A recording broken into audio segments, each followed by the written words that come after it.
فهم لا يؤمنون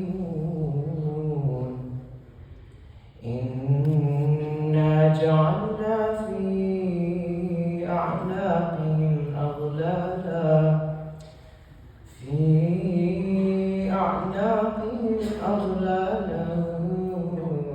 فهي إلى الأذقان فهم مقمحون وجعلنا من بين أيديهم سدا ومن خلفهم سدا فأغشيناهم فهم لا يبصرون وسواء عليهم أأنذرتهم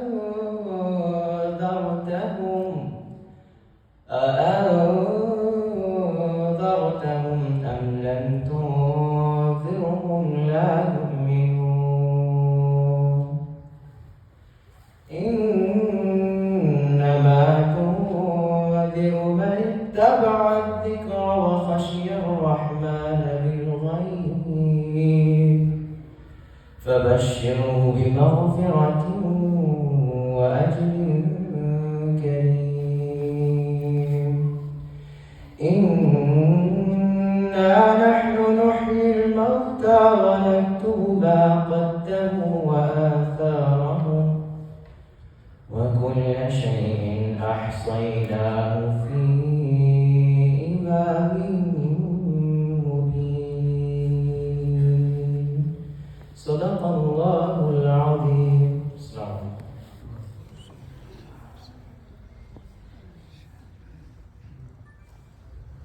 Inshallah, takbir, takbir, takbir. Inshallah, beautiful, calming recitation.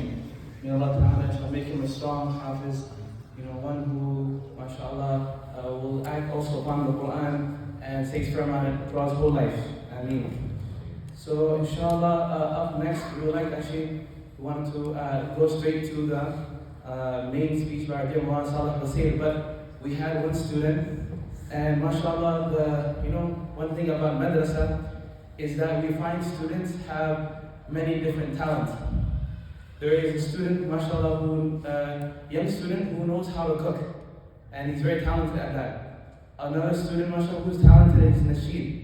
Another student talented in Quran, and we have also one young student who is so, mashallah, talented and dealt in history, Islamic history.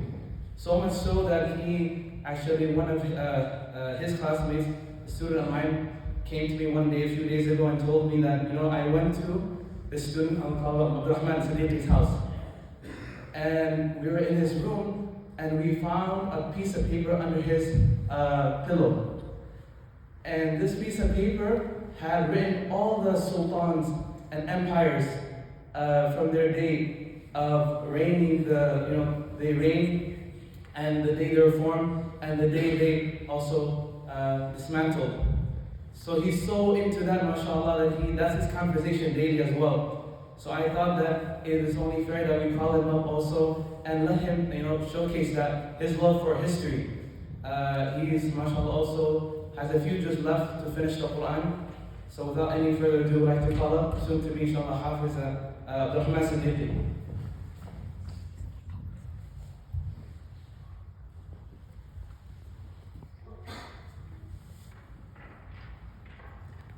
And I did not mention his topic. His topic is that many people ask, what is the need to study Islamic history?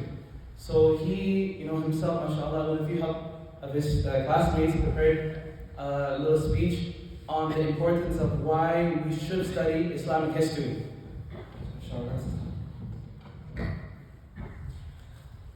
Bismillah, alhamdulillah, wassalatu wassalamu ala rasulillah, amma ba'd. Dear respected brothers and sisters, assalamu alaikum wa rahmatullahi wa barakatuh. Inshallah, I'll be giving a brief explanation on the importance of our great Islamic history. Shaykh Ibn Khaldun once said in his magnum opus, or his greatest work, titled Al-Muqaddimah, history makes us acquainted with the conditions of past nations as they are reflected in their national character. One of the greatest examples of this is from the Quran, from the nation of Ad. The nation of Ad denied the oneness of Allah and thus were punished. And another parallel to this would be the nation of Thamud, who rejected Prophet Salih and the divine message he came with, and just as the people of Ad, they also perished. Ibn Khaldun continues saying in his book, history makes us acquainted with the biographies of the prophets and the dynasties and policies of rulers. Whoever so desires may thus achieve the useful result of being able to imitate historical examples in religious and worldly matters. Another great example for this would be from the Battle of Badr, where there were only 300 Sahaba who fought 1,000 Kuffar. Similarly, in the conquest of the Byzantine castle, also known as Rujaisa, Osman I also had 300 men, while the enemy consisted of 1,000 Byzantine soldiers. Now, despite being immensely outnumbered, Osman I still managed to conquer this castle and many more lands. Now, before I talk more about the topic of Ottoman rulers, I feel I have an obligation to dispel some rumors and make a distinction between the character in the well-known series known as Ertugrul and the historical figure. And to clear up, he was not a sultan, nor was he an Ottoman, nor did he witness the establishment of the Ottoman Empire, but rather he migrated with his tribe towards western Turkey with some of his tribe. This way he laid the foundations for the creation of the Ottoman Empire with his son Osman. Now at the end of the day, we find many importances in learning about Islamic history. One might ask, why should we study about the history of events that took place so long ago? Well, we find that part of our identity is knowing our past and how our predecessors had protected our religion. Once we have that recognition and appreciation of our history, we will have a stronger Islamic identity, and thus we will be proud of the triumphs of our predecessors, and we will inshallah take pride in carrying the banner of Deen.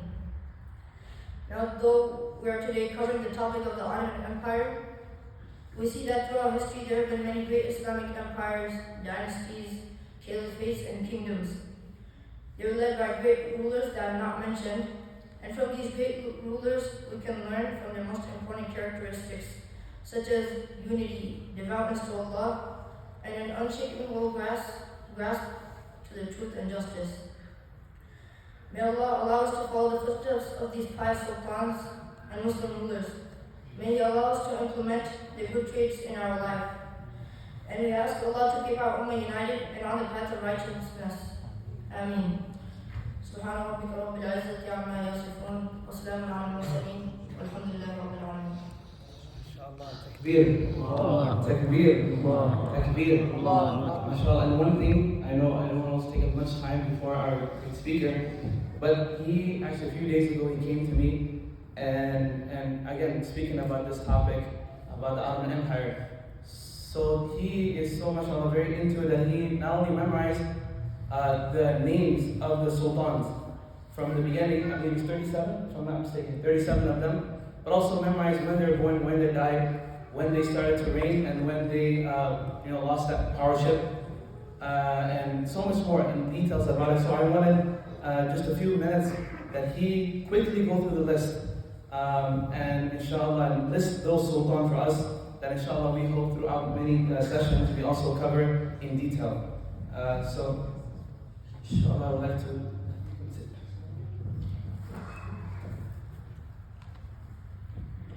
And we can follow along.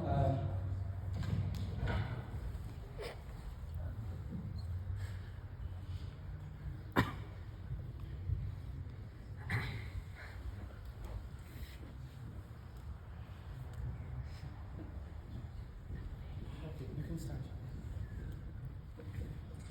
Alright, so as I mentioned, the Ottoman Empire was founded by Osman I, and he ruled from 1299 until 1325, about 26 years. And during his reign, he captured many castles, like the one I mentioned. And after he passed away, his son Orhan took the throne, and he ruled from 1325 till 1362. And then Muhammad I, He ruled from 1362 till 1389. And then Bayezid I, he ruled from 1389 till 1402. In 1402, he was murdered in a battle, and then his 4 or 5 children just started fighting over the throne.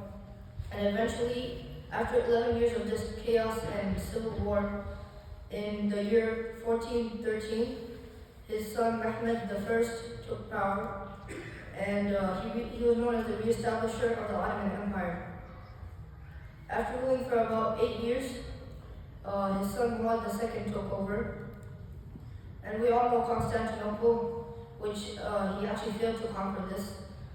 And then his son Mehmed II, known as Mehmed the Conqueror, took over, and in his reign from 1451 to 1481, at the age of just 21 years old, he conquered Constantinople, which we know as Istanbul today. Now, Mehmed II, he dies, so then his son Bayezid II takes over. Bayezid II ruled from 1481 till 1512, and then his son Selim I came. Selim I took the title of Khalifa from the Abbasids in Cairo, thus he was known as the founder of the Ottoman Caliphate. And then his son Suleiman the Magnificent comes. Now Suleiman the Magnificent was the longest reigning Ottoman ruler, and he ruled for 46 years. And in this reign, he conquered Jerusalem. Afterwards, his son Selim II took over, and he didn't conquer many lands. He just sat at his palace and didn't do much. Therefore, he lost his lands. And then his son Murad III takes over. He ruled from 1566 till 1574. Afterwards, Mehmed III takes the throne. Now, this guy was known as the Just One. However, he killed 19 of his own brothers, and he ruled from 1574 till 1595. So then comes Sultan Ahmed I, and he ruled for close to 15 years, and he founded the Sultan Ahmed Mosque, which we now know as the Blue Mosque in Istanbul. Now after this, his son takes over, actually his brother, whose name was Mustafa I. He ruled from 1617 till 1618, and he was actually mentally disabled, by the way. So after this rule, his nephew Osman II took over. He ruled for 4 years and led a war in Poland, and then Mustafa I takes power again after his death. And this was for about close to a year. So after this year, he eventually is put to the title Sultan is taken from him, and the new Sultan becomes Mustafa. So Mustafa I is deposed, and the new Sultan becomes Murad IV. Now, actually Osman II. So after his second reign, Murad IV came. He conquered Baghdad, and he ruled for 13 years until 1640. After this, the 18th Sultan comes by the name of Ibrahim, and he ruled for 8 years. And then we have Mehmed IV, who ruled from 1648 till 1687. And then after this, we have Suleiman II, the 20th Sultan. He ruled from 1687 till 1691. The Sultan after him, Sultan Ahmed II, also ruled for 4 years. And then we have Mustafa II, and he ruled from 1691 till 1695 till 1703. Okay, so after this comes the 23rd Sultan. This was Ahmed III, and after him came Mahmud I. Mahmud I, if I'm correct, ruled from 1730 till 1754. And then for 3 years, the Sultan after him, Osman III, ruled for 3 years. And then after this, we have after Osman III, we have Mustafa III. And he ruled for from 1757 till 1774. After this comes Sultan Abdul Hamid I. Many people don't know this, but he actually made America pay jizya. And he ruled till 1789, so good, around 15 years. And then after this comes Salim III. He ruled from 1789 till 1807. This is the last sultan to go physically in war, and the sultans after that just ordered battles. They just had commanders do it. For 1 year, he ruled Mustafa IV, and then here comes the reformist era, from 1808 till 1839, and where Mahmud II rules. And then his son Abdul Majid I took power from 1839 till 1861. And then from 1861 till 1876, we have Sultan Abdul Aziz. After being assassinated, his cousin Murad V took power, and he ruled for only 3 months. And afterwards, we have Sultan Abdul Hamid II, who ruled for 33 years until 1909 when he was deposed. Now, during his rule, Istanbul and the Ottoman territory was under Muslim rule, so unlike the other sultans, he had the women wear a burqa and the men wear the fez hat. And after this came Sultan Mehmed V, and then he ruled until 1918. And then during his rule, his viziers actually joined into the World War, siding with the Germans, the Axis power, and then they bombed Russian ships. So this was the entry of Ottomans in the World War. They were actually trying to avoid it. Now, during the reign of Mehmed the Sixth, he ruled from 1918 till 1922, and during these 4 years, he witnessed the collapse of the Ottoman Empire, as well as them losing in the World War. Thus, the Ottoman Sultanate was abolished. And finally, we have Sultan Abdul Majid II. He ruled for 2 years, and then officially in March 3rd, 1924, the Ottoman Caliphate was abolished. Takbir. Allahu Akbar. Takbir. Allahu Akbar. Takbir. Allahu Akbar. MashaAllah, I have a hard time remembering like 2, 3 phone numbers, but then he is here, MashaAllah, memorized and knows so much. May Allah Ta'ala preserve him, make him, inshallah, a great historian and a great asset, inshallah, to the Muslims everywhere. And so, we lay the time, but without any further ado, we would like to call up our dear Maulana Salih Basir. So just to give, inshallah, a quick his bio. Inshallah, dear Maulana Salih Basir, he was raised in the Bay Area where he completed his hifz under Mufti Mudassir. And at the age of 17, after completing the introductory Arabic books, he journeyed to South Africa and enrolled in Dar al-Ulum Azadville, where he studied the traditional Dars al-Nizami course. Then he earned his bachelor at Columbia University, majoring in history. And mashallah, he's now an Iftar student at Dar al-Qasim. And mashallah, his primary interests are Hanafi legal theory, Indian, Persian, poetry, and creative writing.